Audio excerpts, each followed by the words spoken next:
First at 5. From the University of Florida's College of Journalism and Communications, you're watching WUFT News.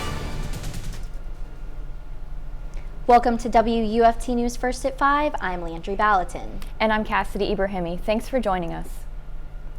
A federal jury announces their verdict in the Ahmad Arbory case. The 3 men involved in the 2020 case are guilty on all charges, including federal hate crimes.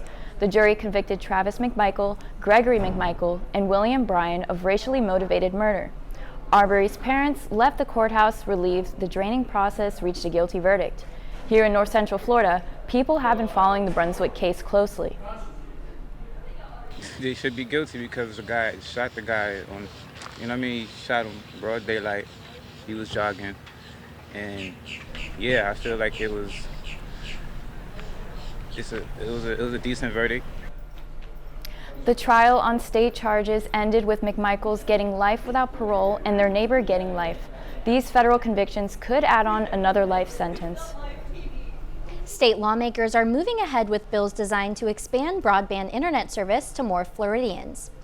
The Senate version no longer names the funding sources, but the sponsor says Florida is seeking $500 million in federal money from COVID relief funds. A new state Office of Broadband could coordinate the effort with advice from the University of Florida. A Senate analysis says under current market forces, broadband is unavailable in 21% of rural areas. Kassidy, it was a pretty warm day today. I wonder if those conditions are going to last through the night. Yes, I wonder too, Landry. WUFT's Mariana Larsen joins us now with our first look at the weather. That's right. It was a warm day today, and it's going to be a warmer night tonight. We're going to see temperatures hit the lower 60s overnight, and we're expecting some chances of fog as well, so it's going to feel comfortable and cool, but it's not going to be too cold. Looking at our current conditions right now, though, it's looking bright and beautiful outside of our studio. If you look at the campus cam behind me, there's not a cloud in the sky right now, and it's feeling like 82 out there, and across the region we're seeing some similar patterns. Right now, most of the area is experiencing temperatures in the lower 80s and some in the upper 70s. Now the real question though is temperature going to stay like this for the rest of the week? And if you stay tuned, I'll give you that full forecast. President Biden said today that Russia's moves in eastern Ukraine amount to the beginning of an invasion. NBC's Alice Barr has the latest from Washington. President Biden addressing the nation today as his administration ramps up the rhetoric, now calling Russia's troop movements into eastern Ukraine an invasion. This is a flagrant violation of international law, and it demands a firm response from the international community. The president detailing harsh new sanctions on 2 large Russian banks and on Russian elites, as well as cutting off Russia's government from Western financing. The White House is still holding back its most punishing steps as leverage to prevent a broader attack. As Russia contemplates its next move, we have our next move prepared as well. Russia will pay an even steeper price if it continues its aggression. But some lawmakers argue it's past time to act with full force. I will not be part of an appeasement movement that will lead to further conflict. Today, Russia's parliament granting President Vladimir Putin full power to use military force outside of Russia. That, as Putin indicated, his order deploying what he calls peacekeeping troops could extend into eastern Ukraine, beyond the 2 enclaves that Russia already controls and has now recognized as independent. NATO allied nations have more than 100 jets on high alert, and President Biden announced more U.S. troops will move into the NATO countries of Estonia, Latvia, and Lithuania. These are totally defensive moves on our part. We have no intention of fighting Russia. Top U.S. allies enacting their own sanctions, the U.K. targeting Russian banks and oligarchs, as Germany hit the brakes on a key natural gas pipeline from Russia. In Washington, Alice Barr, NBC News. When it comes to China and supply chains, President Biden plans to invest more in the mineral production needed for tech devices. The gadgets include computers, smartphones, batteries, appliances, and vehicles. For example, one new partnership will produce magnets and rare minerals, so the company will get a $35 million jumpstart toward investing its own $700 million and eventually creating 350 jobs. Good news for some first responders. Alachua County paramedics are welcoming some new gear. We'll show you how the special equipment can help lighten the load.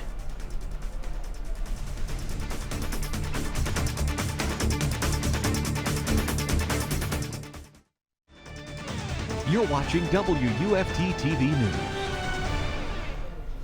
Welcome back. Now we jump into our health segment. Paramedics are getting an upgrade that will help lighten the load when they're on the job. WUFT's Christina Pugliese tells us more about the protection for first responders. Alachua County's paramedics are thrilled to get this new equipment. I spoke to Assistant Chief Michael Cowart today about how this will change lives in our community. New equipment for Alachua County's paramedics is here. The Stryker Power Load systems are the latest technology used by the Alachua County Fire Rescue. The systems aid in lifting patients into the truck once already on the stretcher. Assistant Chief at the Alachua County Fire Rescue, Michael Cowart, illustrates what the job entailed before the equipment. And our ambulances, each of them have stretchers that we have to manually pull out of the truck and then also be able to lift the full weight of the patient every time we place them inside and outside of the ambulance. The systems can support up to 870 pounds of weight. That's literally a huge weight lifted off the backs of the paramedics. According to research, back pain is one of the most prevalent issues for paramedics, with about 60 to 80% of people reporting that they've experienced the symptom at some point in their lifetime. EMS Lieutenant Megan Bevel says the Stryker system has significantly helped her while on the job. I feel less fatigued after working a 13-14-hour shift with multiple patients throughout the day, just because of the lifting is not really a big part of my job at this point. Cowart says less physical stress on the paramedics means they can keep people on the force longer. We want to get a 20 or 30-year career out of someone, just lifting 10 to 15 patients a day 4 times per patient can have a lot of stress on your body. So this will help us to have greater job satisfaction, a lot better safety, and it'll also help us to be able to have a lot more longevity for our crews as well.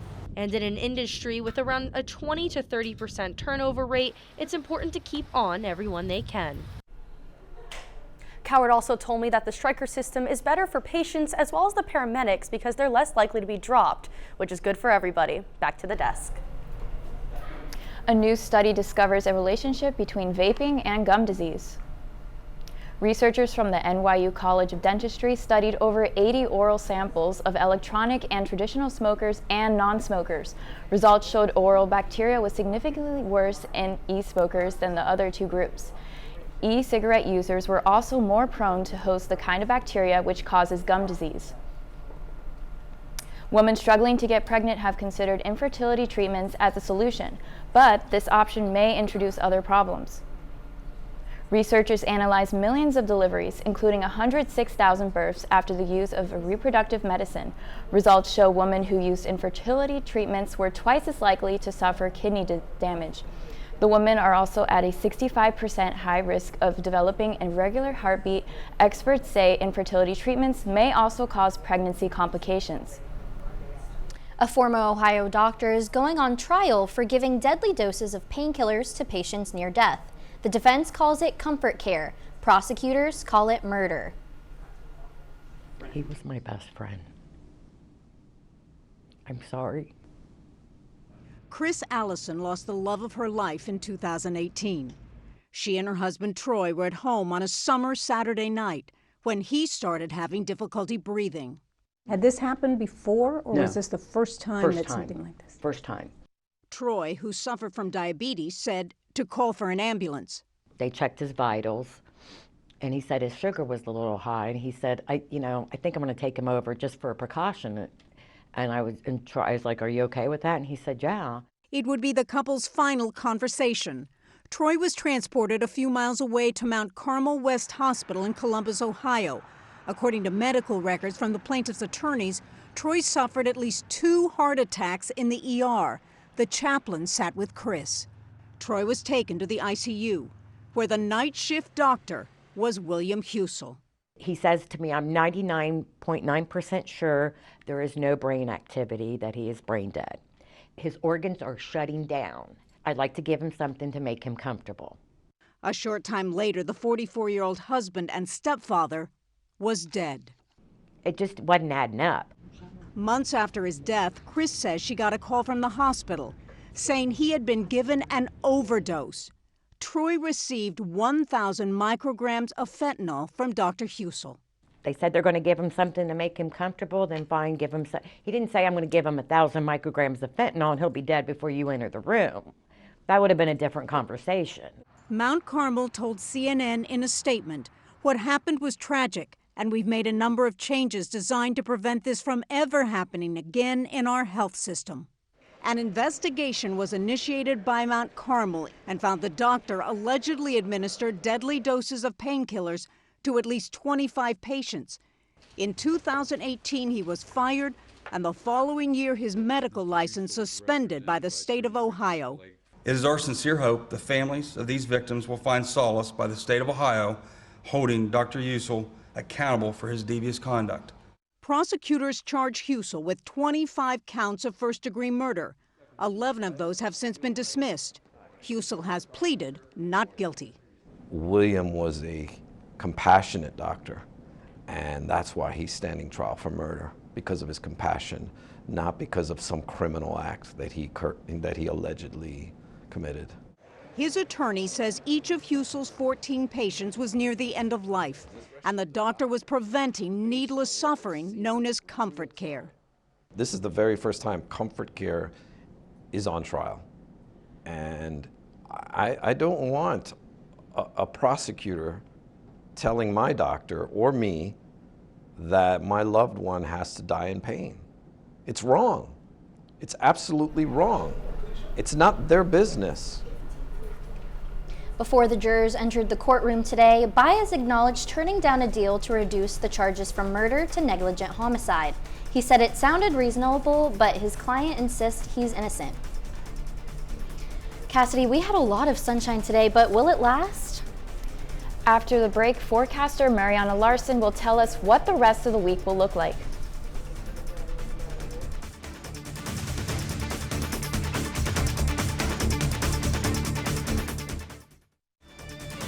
You're watching WUFT-TV News.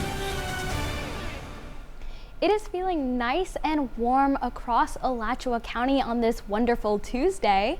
Right now, Gainesville's feeling like 82, Archer's feeling like 84, and Newberry is feeling like 83. Looking at our evening planner for tonight, we're going to start off in the mid-70s, but we're going to drop down to the lower 60s as the night goes on. It's going to be a mostly clear sky, and we're going to see some fog tonight and going into tomorrow morning. If we take a look at our dew point temperatures for Alachua County, you can see that those dew point temperatures are staying in the lower 60s, and we're seeing a similar trend in Marion County with temperatures also staying in the lower 60s. Now, because these temperatures are staying so close to our air temperature, it's causing that humidity in our air to saturate and form that fog. Now, you may be wondering where that fog is going to show up tomorrow. It's going to be all across North and Central Florida. So if you are driving the kids to school or you're going to work, just keep an eye out for that fog come tomorrow morning. Let's take a look at the hour by hour for tomorrow. Now, temperatures are going to climb from those lower 60s, and we're going to hit highs in the mid 80s tomorrow afternoon. It's going to be just as warm as it was tomorrow. So if you like the warmer temperature, you're going to be happy to know that you can pull out those shorts and t-shirts from the back of your closet. Looking at our upper wind air map, we can see that there is a ridge over the eastern coast of the U.S. and because of this, it is keeping our weather pretty calm, and this ridge is going to stay over us up until Friday afternoon. So we're going to see that calm weather throughout the entire week.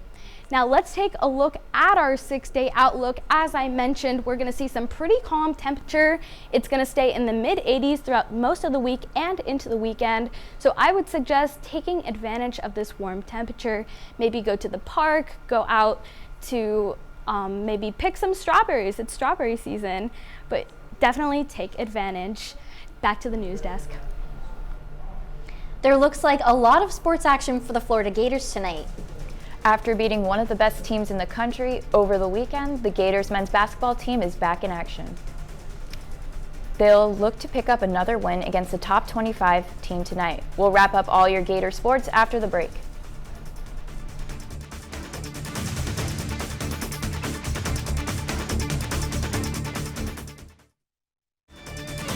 You're watching WUFT-TV News.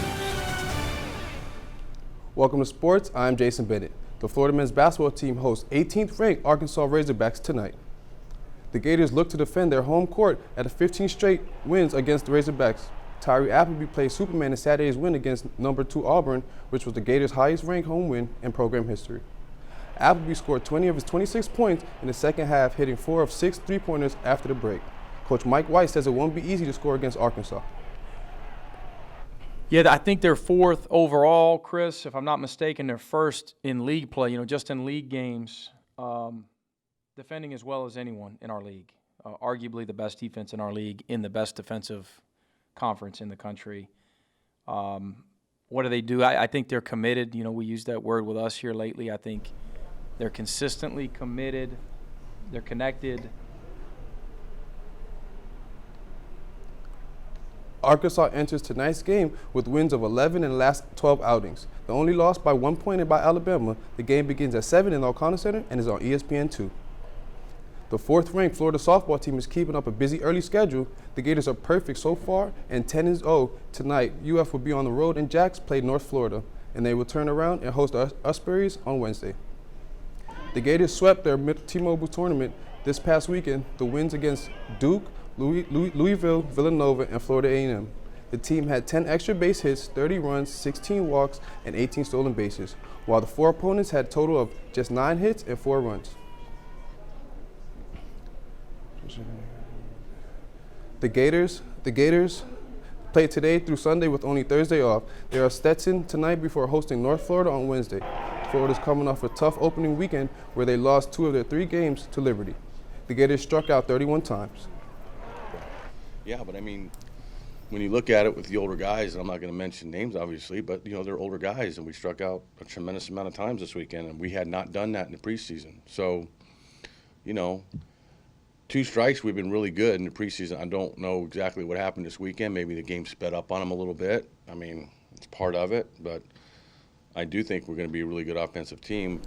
Tonight's Stetson game starts at 6:30 on WRUF-AM. In local high school hoops, boys regional action is underway. The Santa Fe boys basketball team takes on Andrew Jackson High School tonight at 7. Santa Fe 16-7 overall is ranked 1st in their 4A district. In the 1A regional finals, Hawthorne hosts Trenton. The Hornets are 10-4 overall, and the Tigers are 18-10. Lastly, Bradford plays Madison County. The Tornadoes are 13-10, while the Cowboys are 16-11 overall. And that's your look at sports. Before we go, one last check on the weather. Looking for our highs for tomorrow, it's going to be just as warm as it was today. Now, just because it's February, don't let that fool you, because we are getting a taste of summer right now. It's looking pretty warm for tomorrow. Gainesville is going to be a high of 85. Ocala is going to be a high of 86. And High Springs is going to be a high of 85 as well.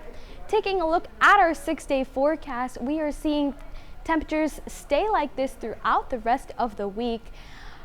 Into Thursday, Friday, Saturday, and Sunday, it's going to be in the mid-80s. Now, take advantage of this warmer weather because we have not seen this for a while. We're finally getting back to that warm Florida temperature that we're known for. So it's going to be a beautiful day to go for a picnic, to go for a bike ride. Any outdoor activity, I would suggest going out there. Now, back to the desk.